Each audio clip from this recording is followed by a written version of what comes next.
Vamos rezar? Em nome do Pai, e do Filho, e do Espírito Santo. Amém. Em união com os nossos santos anjos, adoremos o Senhor. Santo, Santo, Santo, Senhor Deus do Universo. Vamos prestar atenção nessa música e vamos fazer dessa letra, então, a nossa oração. É uma música bem simples, todos vocês conhecem. Alguém poderia me dizer o que significa fé viva? Aqui a música fala, né? Dá-me uma fé viva. Então, o que seria fé viva? Existe fé morta? Existe. O que é a fé morta? Também. E qual é a principal obra que mata a fé se ela não existe? É a graça. Quando a gente peca e cai do estado de graça, das 3 virtudes teologais que nós recebemos, a gente perde a caridade, que é a união com Deus. Mas fica a fé e a esperança. Só que essa fé, sem a caridade, é uma fé morta. Então, quando a gente pede, dai-me uma fé viva, o que a gente está pedindo? Uma fé com esta graça santificada, que nos mantém na graça de Deus. Uma fé viva, com a caridade, né? Vida de união com Deus. Bom, essa minha última palestra com vocês, eu quero completar e aprofundar aquilo que nós falamos de manhã.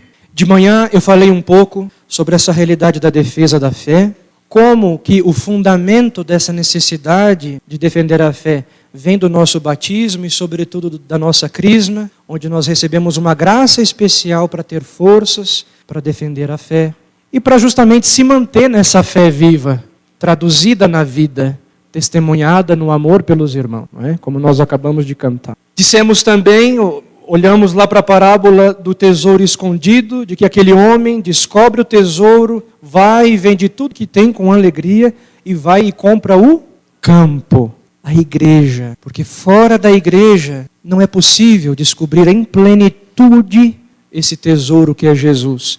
É até possível ter uma amizade com Jesus, mas é só metade do presente, porque aí falta sacramentos, os nossos irmãos protestantes não conseguem chegar à experiência da fé como vida, apenas conseguem chegar à experiência da fé como verdade. Apesar que eles têm alguns desvios, muitos, mas experimentar a fé como vida é preciso o sacramento. Então, em plenitude, a graça do Senhor está na Igreja Católica, que o Senhor colocou como fundamento Pedro, né, o apóstolo. Uma vez, então, que nós sabemos que a fé é um tesouro, e a fé não é simplesmente, como eu disse, uma listinha, mas é algo que nos permite tocar a Deus, experimentar a Deus. Então vem a grande pergunta: como descobrir esse tesouro? Como fazer a experiência de não apenas conhecer este campo e ouvir falar deste tesouro? É tão bonito ver, conhecer a vida dos santos e ver a maneira como a descoberta daquele tesouro transformou a vida deles, né?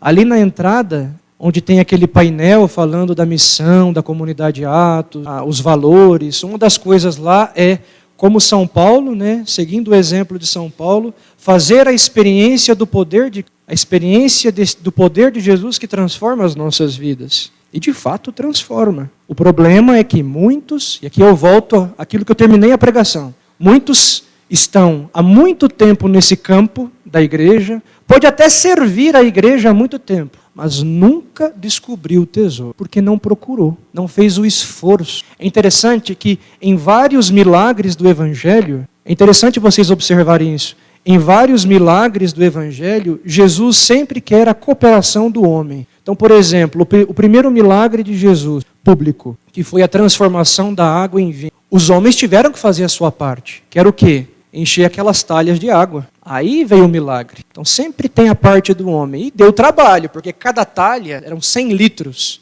Tenta encher 600 litros, sendo que a água não estava ali, eles tinham que buscar no rio. Então, eu acho que eles não ficaram na festa do casamento, não. Ficaram trabalhando por muito tempo, né? Mas Jesus quer a nossa parte. E fazendo a tua parte, Jesus faz o resto, não é? Então, nesse processo do descobrimento do tesouro da fé, que transformou a vida dos santos, não é?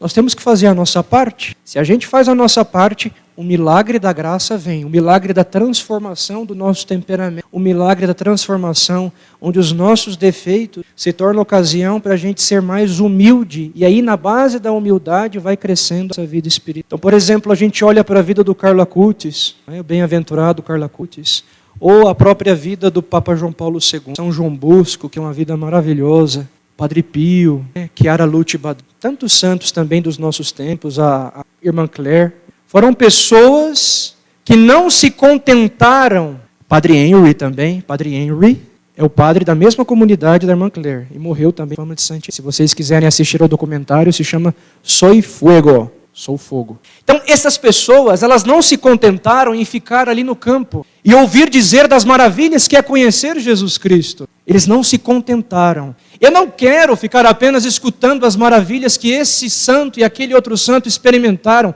Eu quero descobrir esse tesouro. Eu quero ter também a minha chance. Eu tenho direito de ver o batismo que eu recebi.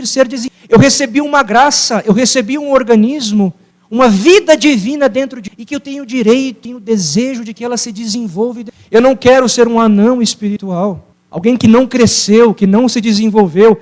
Eu não quero morrer e ter que me apresentar diante de Deus com a podridão da minha mediocridade, porque o que é o purgatório? O purgatório é esta misericórdia de Deus, este tempo que a misericórdia de Deus nos concede para fazer o trabalho que nós não quisemos fazer. No purgatório sofremos e choramos, claro que é um sofrimento de purificação, porque todos estão salvos, mas o purgatório é para purificar da nossa mediocridade, preguiça, que não quisemos nos apaixonar por Jesus Cristo aqui. Amamos a Jesus, mas ainda tínhamos o coração dividido. A Sagrada Escritura usa uma linguagem muito forte para falar sobre a traição de uma alma, que deve amar só. Pode amar os outros por causa de Deus. Não é que você não pode amar, você deve amar, mas por causa de Deus. Buscando levá-los para Deus e não usar os outros para satisfazer o teu prazer, onde você se coloca como centro. A Sagrada Escritura chama este tipo de infidelidade, onde o seu coração é dividido, um pouquinho de Deus,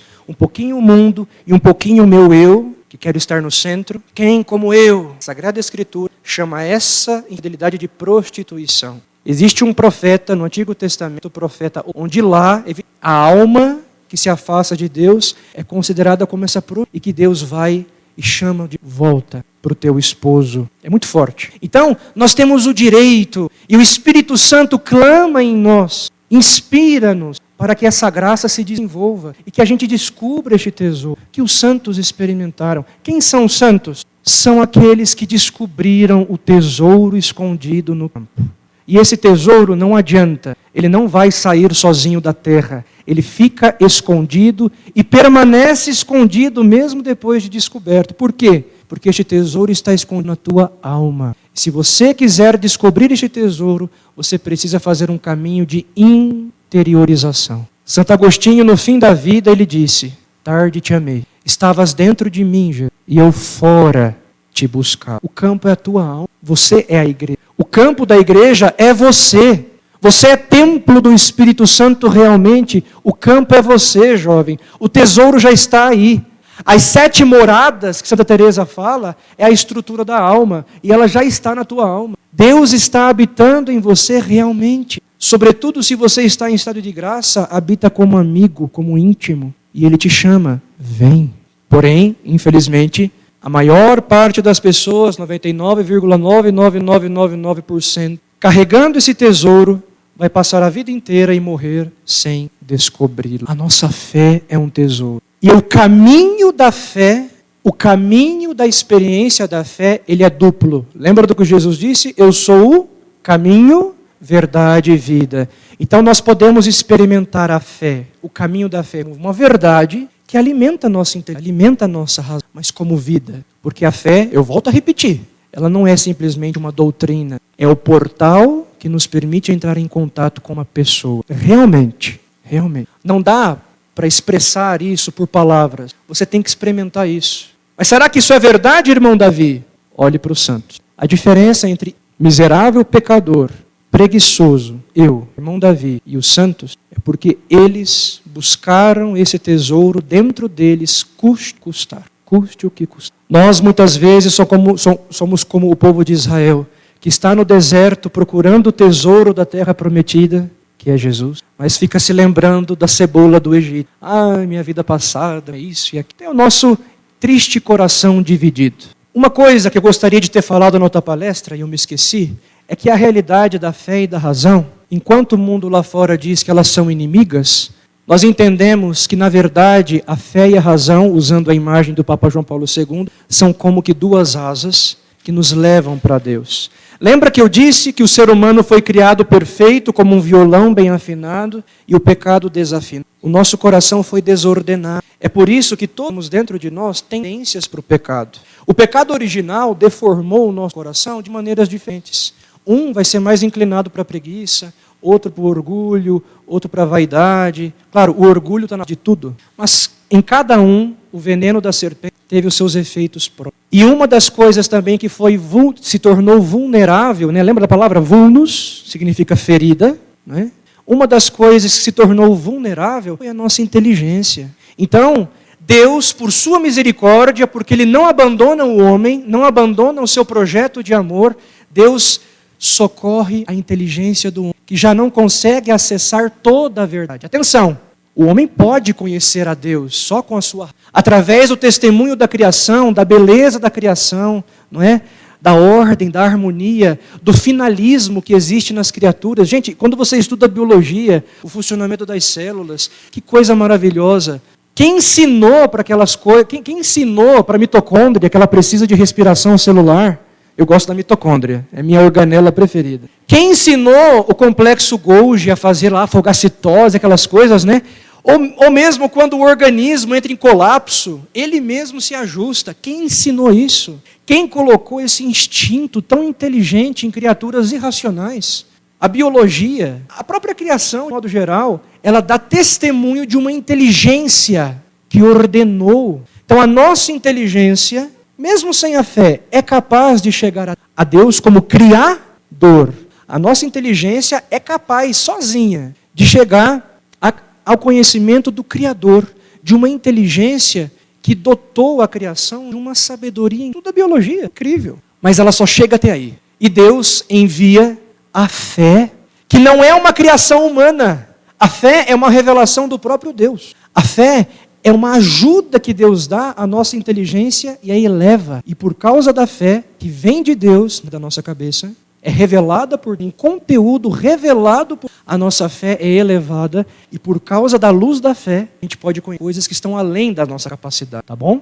Então a fé e a razão, elas estão unidas. Na verdade, a fé ilumina. E eu digo que só quem tem fé tem uma visão mais total da realidade, porque participa do conhecimento de Deus. Quem não tem fé sempre vai ter uma visão mutilada de si mesmo e do mundo. Por exemplo, se alguém aqui tem vontade ou desejo de fazer curso de psicologia, em primeiro lugar, tome cuidado, é um dos cursos mais perigosos, por quê?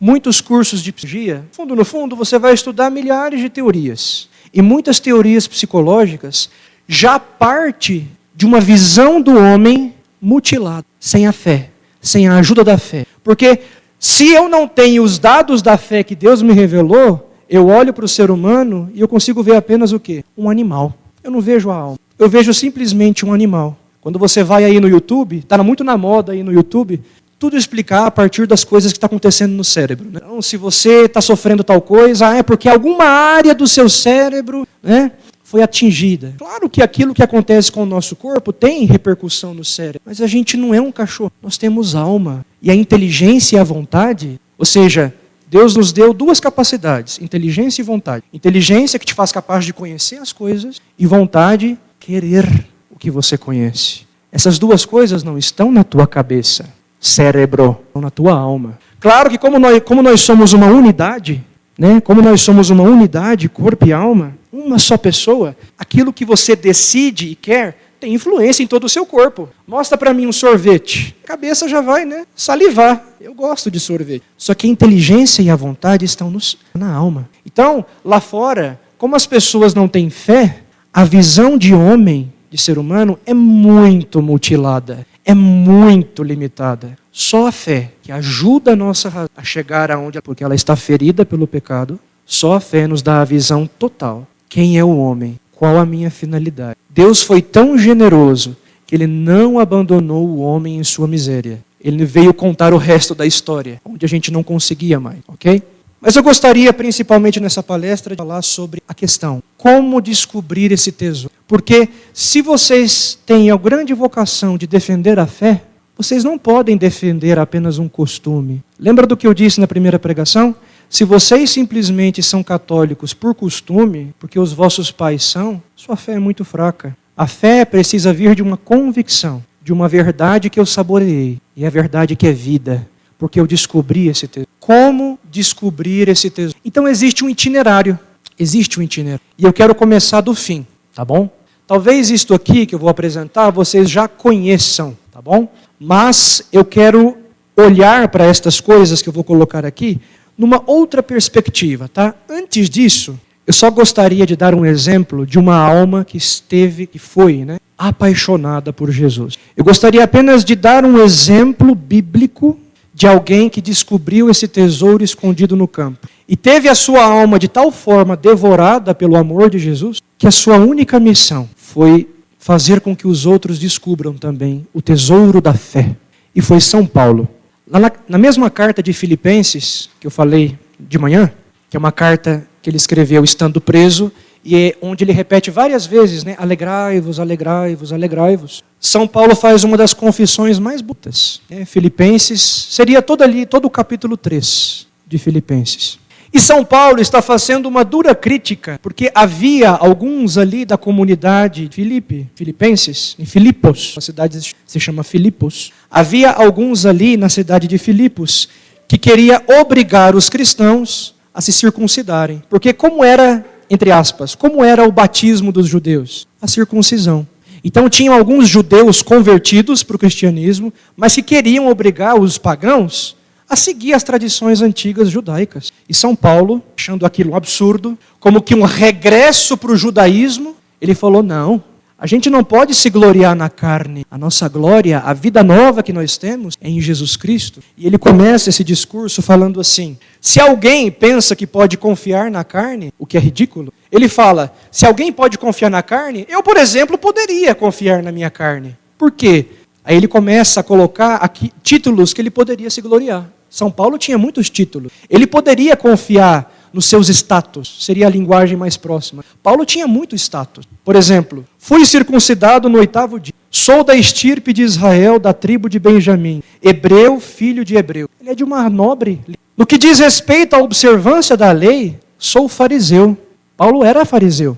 No que diz respeito ao zelo, fui perseguidor da igreja. Olha que exemplo de judeu devoto. Perseguia a igreja. Zeloso pelas tradições judaicas. No que diz respeito à justiça que vem da lei, eu era irrepreensível. São Paulo era um santo judaico, um exemplo. Mas ele fala, eu posso muito bem me gloriar desse status que eu tenho. Eu sou pregador, vamos agora traduzir para nós aqui. Eu sou pregador, sou religioso, sou sacerdote, sou bispo, sou músico, sou do ministério de música, sou da intercessão, sou da pregação, sou da cura e libertação, sou médico. Passei com as melhores notas, tanto status, sou de família rica, sei lá, pegar um sobrenome aí famoso de gente rica em Goiânia, Toda cidade tem a sua, Sou da família Silva, Tô brincando, Silva todo mundo tem, Sou da família Silva, não.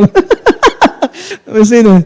Sou da família Bittencourt, Siqueira. Então, São Paulo, humanamente falando, São Paulo tinha muitos títulos. Ele podia se gloriar por ser judeu fiel, um judeu zeloso, hebreu, circuncidado bonitinho no 8º dia, zeloso. E olha o que São Paulo vai dizer. Olha a resposta de alguém que se apaixonou por Jesus Cristo. Mas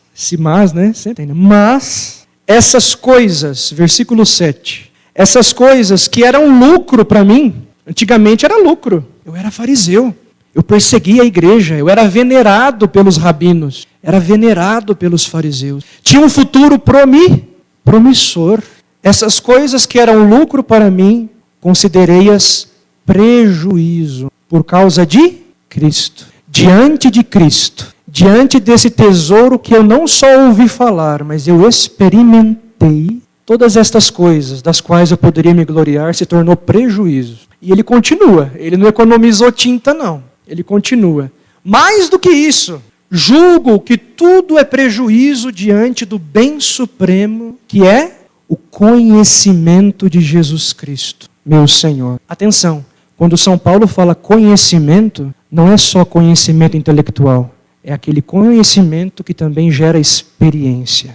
é um conhecimento que experimenta intimidade com Jesus. E aí vem uma das passagens mais fortes das cartas de São Paulo. Por causa dele, eu perdi tudo. Essa é a maior alegria que um religioso pode dizer no dia da sua profissão perpétua. O dia da profissão perpétua dos votos é como o casamento do religioso. E ali diante do altar ele pode dizer, né? Por causa dele eu perdi tudo. E São Paulo continua. E considero tudo como... Aqui a Bíblia da CNBB coloca lixo. Mas o original, que em grego, não é lixo. Desculpa o perdão da palavra, mas é o que São Paulo escreve. Cocô. Imagine uma balança. Eu tenho aqui todos os meus apegos. Pensa agora nos teus apegos. Né? Tua opinião, apego aos teus talentos, apego aos teus projetos, apego à tua desobediência, apego à impureza, apego a pessoas. Quando eu conheço Jesus, isso aqui tudo vira esterco, porque eu descobri um bem supremo. Imagine alguém que desde criancinha nunca viu o sol. Só lhe foi mostrado luz de LED. Fantástico. Tem várias cores, tem branco, quente, né? 3.000, não sei o que, eu esqueci o nome da sigla, né? 3.000 é quente, 5.000 é ficando mais... Aqui deve ser 6.000. 6.000 tem a sigla lá, eu já esqueci. É que eu estava preparando o estúdio lá no YouTube, eu estou sobre isso. Então a luz LED tem uma variação tremenda, e também de várias cores, né? Imagina, luzes de várias cores, temperaturas, um show. A pessoa nunca, ela nasceu na escuridão e a única luz que lhe foi mostrada foi a luz de LED. É agradável porque não tem muito calor, e de repente ela vê o sol. Ela tem essa reação. E de repente ela vê o sol. Eu vos pergunto, o que ela vai fazer com a luz de LED? Vai pôr fogo. Isso aqui é nada em comparação com esta maravilha, que não só transmite luz, mas calor, que dá vida, gera melatonina. Melatonina não é que também cortisol. Cortisol é aquele hormônio que você produz quando de manhã você olha para a claridade. E é o hormônio que produz em você ânimo, ânimo, que te dá energia. Mas que se você fica muito estressado, ele aumenta também bastante. Aí cai cabelo, né? Estresse, é o hormônio do estresse. Não, o cortisol tem o seu efeito bom. Né? Então, São Paulo olha para todas as suas prerrogativas, o seu status, mas ele diz, gente, em comparação a Cristo, tudo isso é esterco. Eu perdi tudo por causa de Cristo. E ele fala isso, gente, não é triste não, é alegre. O cristão é aquele que bate no peito e diz com alegria, por causa de Cristo, eu perdi tudo. Foi por causa de Cristo que eu renunciei ao pecado. Não foi por causa de simplesmente uma listinha de doutrina. Porque a fé é o encontro com uma pessoa. Então é muito importante vocês meditarem, depois leiam todo esse capítulo 3 de São Paulo, aos Filipenses, né? Carta de São Paulo, para a gente ver o que é uma alma apaixonada. Né? Tá bom. Sem mais delongas, como descobrir o tesouro. Então, aquilo que eu disse para vocês, do caminho da fé como uma experiência da verdade e da vida, ou seja, onde eu saboreio a verdade e tenho um encontro pessoal com Jesus, é aquilo que a igreja chama de contemplação. Mas eu vou escrever em latim, tá? Contemplatio, contemplação. Aqui eu estou começando já no fim, tá? O que significa a alma que tem uma experiência de contemplação? O que significa contemplar? A nível humano, tá? Por exemplo, como que é o seu nome? Ô, Ana Júlia, vamos ali contemplar o pôr do sol? O que é contemplar? O sentido básico. Ver, observar, ver. Contemplar é ver. Mas por que parece que, por exemplo, se eu falar assim, Ana Júlia, vamos ali ver o pôr do sol. Mas se eu disser, vamos contemplar o pôr do sol, não tem um peso maior essa palavra? Em que consiste esse peso? Exatamente. Tira, ele disse admirar, não é? Tira a palavrinha ad. O que é mirar? Olhar. Mas o que significa? Então, alguém... O que você respondeu? Amar. Se você ficar olhando muito, vai acabar se apaixonando pelo sol, né? Então, atenção. Então, observa. O nosso irmão ali falou admirar. Eu vou até escrever essa palavra, porque ela é perfeita. É ver com admiração. Você não está buscando nada. Você não quer buscar nada. Você apenas quer admirar. Porque a beleza basta em si mesmo. O que significa admirar? Admirar é uma palavrinha que foi juntada de duas coisas. Uma preposição latina, que significa ad, e depois mirar, que é uma palavra em português também. Só que a gente não usa muito. Mas a gente usa em outro sentido, né? a mira, né? Então a gente tem aqui ali aqueles círculos concêntricos e eu tenho que mirar no ponto do meio ali. Pá! Você tem uma boa mira, ou seja, você olha muito bem. Só que a preposição ad, o que significa a preposição ad? Significa indo para aquela direção. É uma preposição que indica movimento. Aula de latim, hein? É uma preposição que indica movimento. Então, não é somente olhar concentrado, concentro, indo para o centro, mira, concentrar. Um olhar concentrado, um olhar mirado. Mas é um admir, porque tudo que é belo atrai. Então, quando eu falo que eu quero contemplar o sol, é uma admiração daquela beleza e eu desejo, eu tenho vontade de aderir. Eu quero. Tudo aquilo que é belo, a nossa alma deseja. Tudo que é belo, nós desejamos. Não é? É belo porque é bom. Então a contemplação, meus irmãos, o que é a contemplação? É ver a Deus. E exatamente aqueles que chegam à experiência da contemplação é que descobrem o tesouro escondido no campo. É exatamente na contemplação aonde Jesus faz com que você não apenas conheça a tua fé, mas saboreie a tua fé como uma verdade que te alimenta, como uma vida que te transforma. É na contemplação. Essa é a meta. A meta de todo estudo é a contemplação. É experimentar aquilo que você conhece como algo vital, que te transforma. Porque, gente, uma coisa, eu posso muito bem ler isso aqui de cabo a rabo, mas não ter a experiência de contemplar, de ver a beleza que está aqui dentro, de experimentar essa coisa como verdade que me transforma vida, tá bom? E aí vem a pergunta, como chegar então à contemplação? Tem um itinerário, e aí vocês vão entender por que eu estou explicando essa coisa aqui. Obviamente, a contemplação não é fruto do nosso esforço, mas é um dom de Deus, tá bom? A contemplação, claro, nós precisamos fazer a nossa parte, né? Temos que encher as talhas com água, mas é Deus quem faz a graça da água em vinho, a nossa contemplação. É Ele que, socorrendo a limitação da nossa razão, ilumina a nossa inteligência com a luz da fé e nos faz participar do seu conhecimento. Fé é isso, é participar da inteligência de Deus. E aonde você consegue enxergar no irmão, não um objeto de uso, mas o próprio Cristo. A contemplação tem esses efeitos maravilhosos. Você vê Deus em tudo. Como chegar à contemplação? Oração. Vou escrever em latim, oratio. Então, nós precisamos ter vida de oração. Hoje à noite, o irmão João Marcos vai falar um pouquinho mais sobre essa dimensão da oração. Mas, na verdade, eu comecei pelo fim, porque eu quero chegar no primeiro passo. O objetivo dessa palestra é chegar no primeiro passo, que são 4 passos, né? Aqui eu já apresentei os 2 últimos. E por que eu quero chegar no primeiro passo? Porque se você não faz aquele passo, se você queima a etapa, você nunca vai chegar à contemplação. Se for, vai ser um milagre, mas não é assim que Deus dispôs as coisas, tá bom? Então, para chegar na contemplação, eu preciso ter vida de oração. E o que é a oração? Essa vida de intimidade. A oração é a coisa mais simples que existe. Um beijo que uma criança manda para o sacrário é uma oração sinceríssima. Nem sei se existe essa palavra, mas vocês entendem que é um superlativo, né? Sinceríssimo. A partir do momento em que você entra em diálogo com Jesus, ainda que seja um diálogo silencioso, troca de olhar, que nem sempre a gente está, mas a troca de olhares já é oração, porque Deus perscruta os nossos corações. Oração, querer estar. O salmista diz, né? Não me lembro o salmo. Para mim só há um bem, é estar oração. Mas só que como que nós chegamos a esse estado de oração? Porque o que é a oração? É esse encontro com Deus, onde Deus ilumina a nossa inteligência e alimenta, atrai a nossa vontade. Porque veja, nunca se esqueçam disso, tá bom? Você é um carro, não é? Imagina que você é um carro, ou uma máquina. Deus colocou em você 2 faculdades, 2 capacidades, que é o que te torna imagem de Deus. Lembra que Deus nos criou a sua imagem e semelhança? Aliás, vamos abrir um parênteses aqui.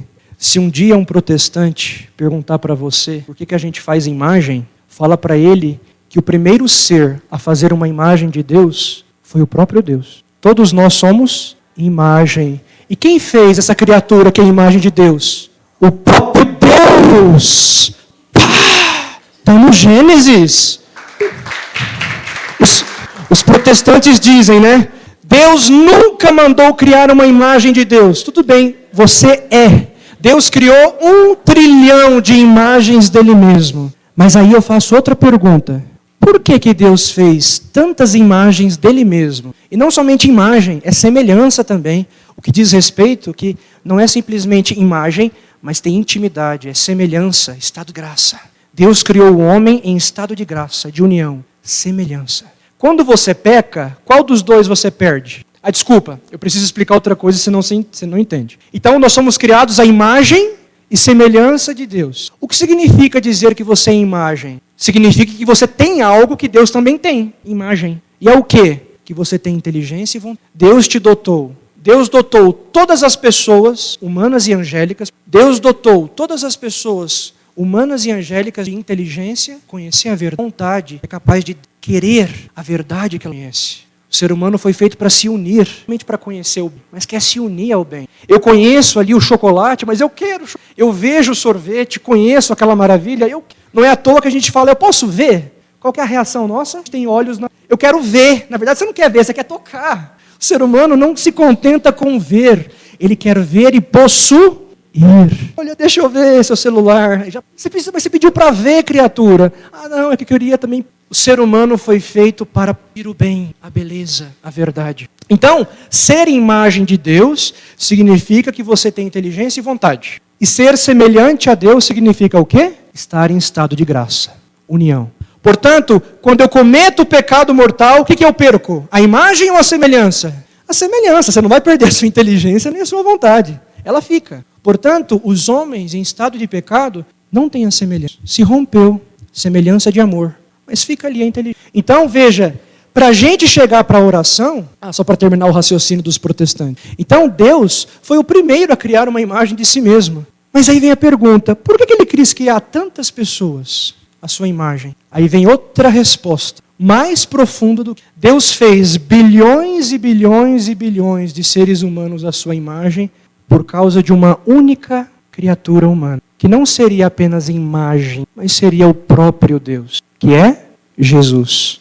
O teu corpo rende homenagem ao corpo de Jesus. Por mais que ele nasceu depois da criação do primeiro homem, o corpo humano, tal qual foi criado, é para honrar os santíssimos corpos de Jesus e Maria, a mulher que no seu corpo ressuscitado, com o corpo do Filho ressuscitado, esmagariam a cabeça da serpente. Fecha parênteses. Então, quando a gente vai rezar, a gente não pode chegar para a oração cru.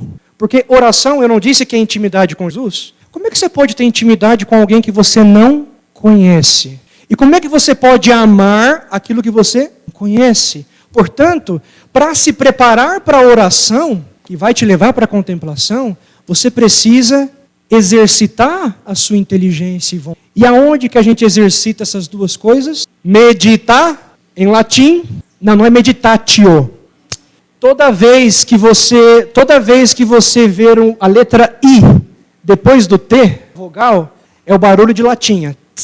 Meditatio, abre a latinha. Então, quando tiver a letra I, com a letra T e uma outra vogal, meditatio, contemplatio, abre a latinha aí, tá bom? Muito bem. Então, se você quiser uma palavra que resuma o que é meditação, e isso o próprio catecismo diz. O que é a meditação? É uma procura.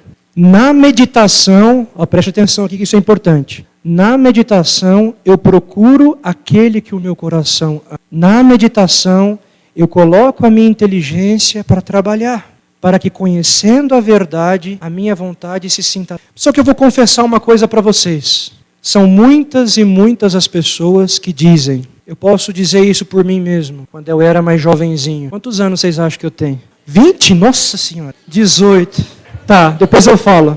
A maioria aí votou 27. Tá próximo. Então, isso que eu vou dizer para vocês, eu penso que todos vocês também podem confirmar isso. Vejam, presta atenção aqui. Para muitas pessoas, a palavra meditação causa já até perda de ar já. Ai, meu Deus, eu não consigo fazer isso. Eu não sei fazer meditação. Pior ainda, eu não consigo ser fiel à meditação. Muitas e muitas pessoas reclamam, não conseguem. E eu digo para vocês que o problema em não conseguir meditar não é porque a pessoa não é capaz de meditar.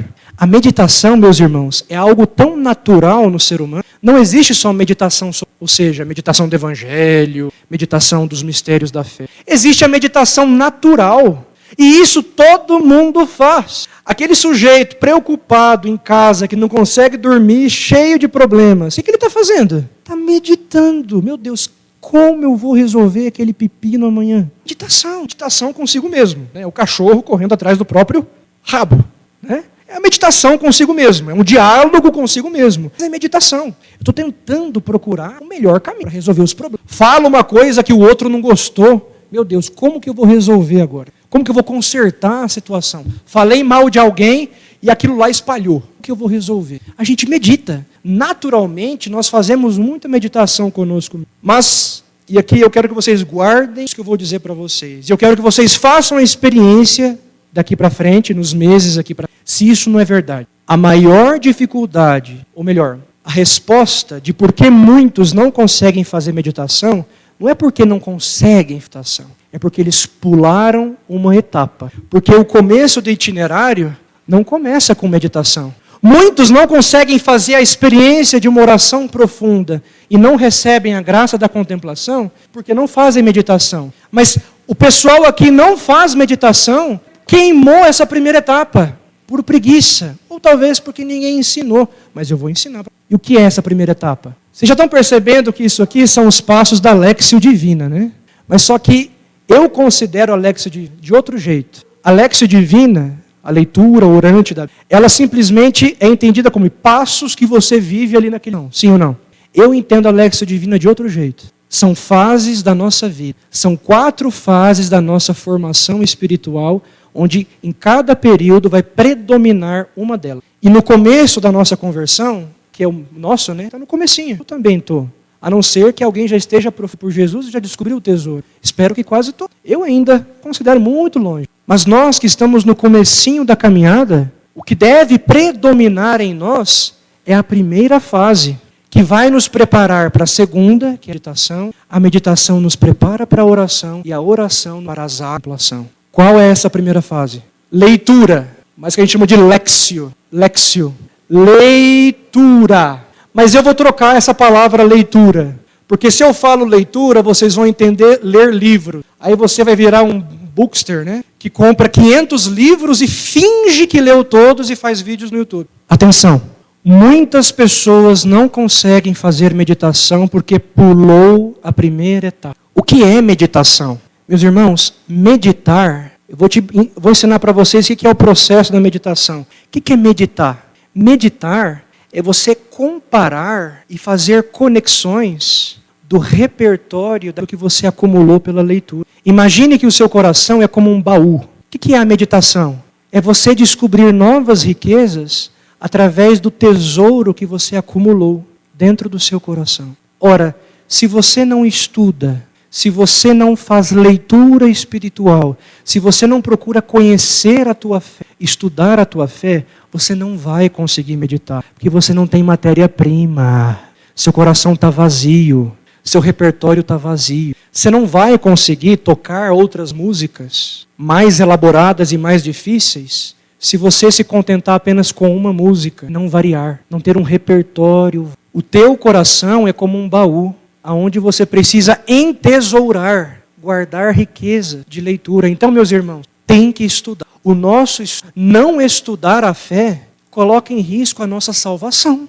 Não estudar a fé é dizer para Jesus: Senhor, eu estou pouco me lixando em descobrir o tesouro. Ou pode ser presunção. Eu vou chegar aqui queimando etapas. Estou nem aí. É presunção. Presunção. Ou preguiça. Agora, se eu tenho o desejo de descobrir o tesouro, eu preciso colocar em atividade, colocar em prática essas ferramentas que Deus inteligente. Eu preciso estudar e estudar a fundo. Enriquecer o meu coração de santas leituras. Não é uma leitura qualquer, mas ler com convicção. Ler, estudar, buscar, ter fome e sede de conhecimento. Conhecer a fé. Quando você se enriquece com conhecimento, a meditação, gente, você nem precisa fazer esforço. A meditação é espontânea. Porque o teu coração começa a ficar tão cheio de conhecimento, o que não significa orgulho. Aqui entra também o papel da humildade. Porque a humildade é quando você faz tudo isso para chegar aqui. O orgulhoso não. O orgulhoso ele quer conhecimento para quê? Para se exibir, para pregar bem. São Paulo falaria, tudo é esterco. O bem supremo é conhecer Jesus Cristo, contemplar. Então, meus queridos, é preciso reconhecer a necessidade grave de estudar os mistérios da nossa fé. Pare de se contentar em só participar da missa. Estude as riquezas que estão ali na missa. Estude as riquezas do rosário. Estude as riquezas da fé. Estude as riquezas que estão ali escondidas no mistério da encarnação, no mistério da nossa ressurreição. Estude as riquezas da castidade. Por que a gente não pode fazer tal? Será que a igreja é uma polícia moral que só proíbe? Ou ali tem uma verdade que me liberta e faz de mim verdadeiro homem e verdadeira mulher? Restaura a minha de liberdade, porque a pior humilhação negativa, é você ser escravo. É a pior humilhação. Porque muitos sacerdotes estiveram lá em Auschwitz, nos campos de concentração nazistas, muitos cristãos foram presos. E mesmo, embora eles estivessem naquela situação humilhante, eles eram livres interiormente. Eram livres, amavam a Deus e aceitaram aquele sofrimento. Mas a pior degradação de uma pessoa é, embora esteja livre, é escrava de si mesmo. Escrava da pornografia, escravo da impureza, escravo da vaidade, escravo do vitimismo, sentimentalismo. Não é livre. Perdeu as asas da liberdade. Vale a pena não apenas ouvir dizer que a castidade é uma maravilha, mas eu preciso estudar essas maravilhas. Porque estudar os mistérios da nossa fé é já procurar descobrir, esconder. Porque, vejam, por trás de cada dado da nossa fé, por trás de cada dogma, por trás de cada palavra que está escrita, quando eu sento para meditar a palavra de Deus, por trás de cada palavrinha aqui se esconde uma presença. Por trás destas linhas aqui existe um olhar à minha espera, a presença de Cristo. Se eu encho as talhas de água, se eu faço a minha parte em estudar, procurar compreender a fé, Deus e o próprio anjo da guarda que está aqui para isso, ele pouco a pouco vai me conduzir para a meditação. Vocês podem fazer essa experiência. E se vocês não fizerem, pode falar comigo. Se vocês fazem esse esforço de ler, estudar, a meditação é espontânea. Você nunca vai mudar para meditar. Claro que você pode ter depois, mas não porque você preguificar a tua oração. Porque você está chegando em graus mais fundos da vida. Você não quer mais pensar em Jesus. Você quer apenas vê-lo. Era o desejo da nossa querida Vitória. Não quero conhecer Jesus. Meu desejo é ver, admirar, contemplação. É claro que aqui na terra a gente vai ver Jesus na fé, como a gente vê Jesus na Eucaristia. Tato, vista, tudo falha, mas a gente crê. Isto é o meu corpo. Mas no momento em que nós morrermos, estando em graça, com o coração pegando fogo no desejo de Jesus, quando a gente morrer, esse véu vai se romper e veremos face a face. Estudem a fé. E talvez venha aquela pergunta, mas por onde começar, irmão Davi? Não existe uma ordem.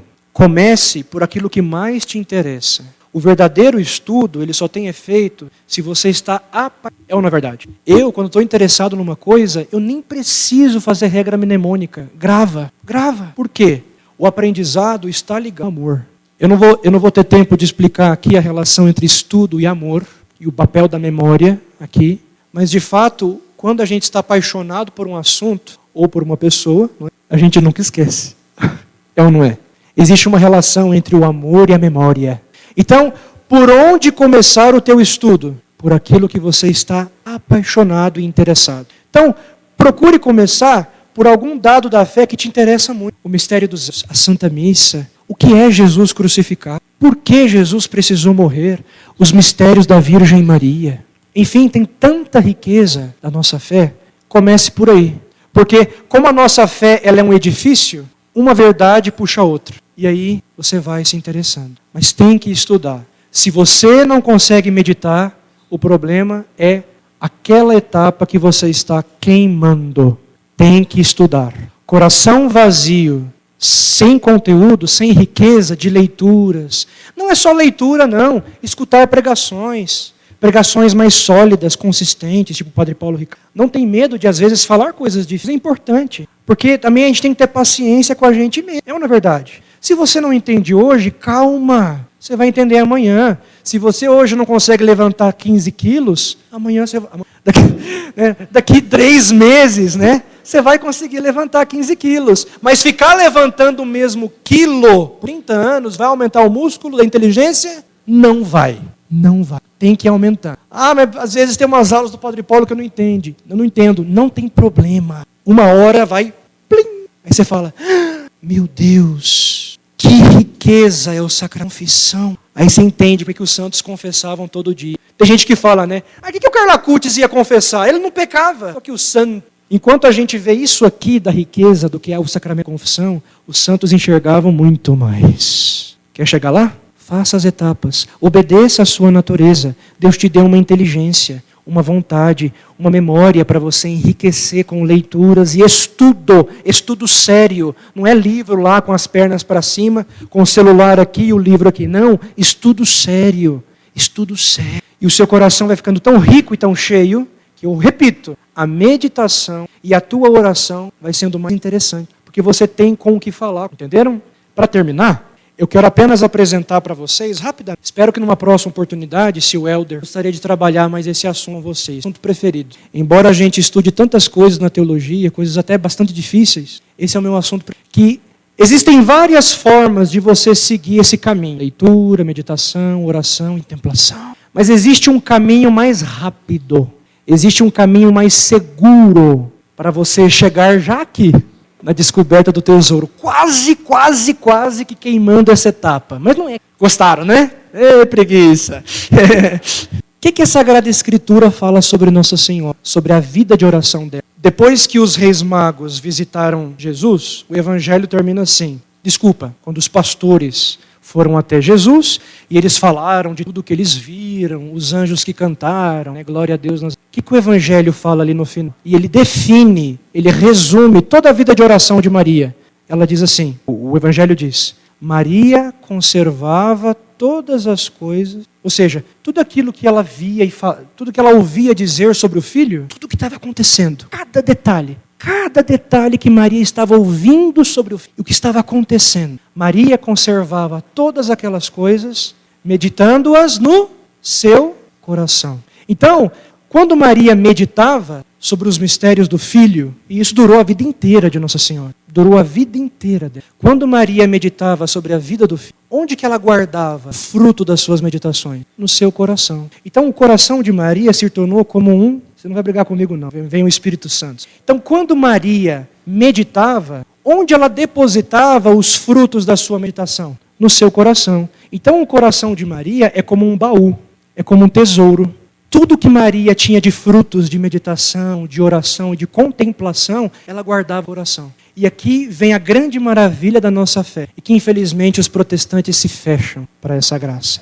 Gravem isso que eu vou falar para vocês agora para sempre. Maria guardou os frutos das suas meditações no seu coração, não porque simplesmente aquilo era para ela. Maria guardou porque um dia, por causa da sua missão universal de mãe de cada um de nós, ela iria comunicar os frutos da sua missão para nós. Vocês perceberam a diferença? Não é que Maria te ilumina para que Deus te dê graças de conhecer mais Jesus.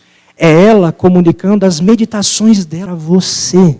As meditações que ela fazia para você. E o Papa João Paulo II nos ensinou onde Maria, por excelência, nos comunica as riquezas da sua meditação. Rosário. Por isso que João Paulo II chamou o rosário de escola.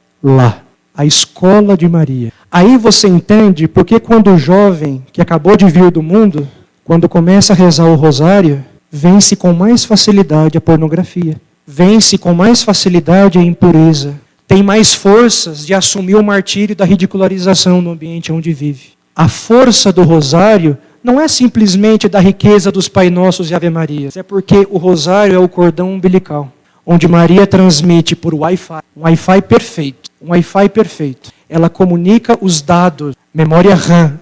Maria comunica todos os frutos da sua meditação. E não somente isso.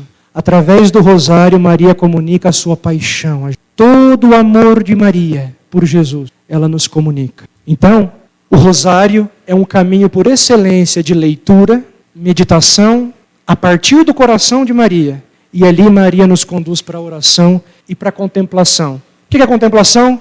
Pegar fogo, estar apaixonados por Jesus. Esse pegar fogo não é sensível, tá? Você não vai sentir. Essa paixão por Jesus, esse apaixonar-se por Jesus, não é sentir. Não nem aí para o sentir. A verdade de uma alma que contempla se prova no seu desejo de dar a vida, de defender, de dar a vida, testemunhar o Evangelho e aceitar todo o martírio, ridicularização, humilhação e até dar o sangue. Isso é os frutos da oração, tá bom? Espero que vocês tenham entendido. Se vocês têm alguma dúvida, pode falar comigo. Só ligar 0800. Vamos rezar que vocês têm que agora também fazer esporte, né? Esporte. Então não é só trabalhar a alma, mas agora é trabalhar o corpo, não é? Vamos cantar de novo.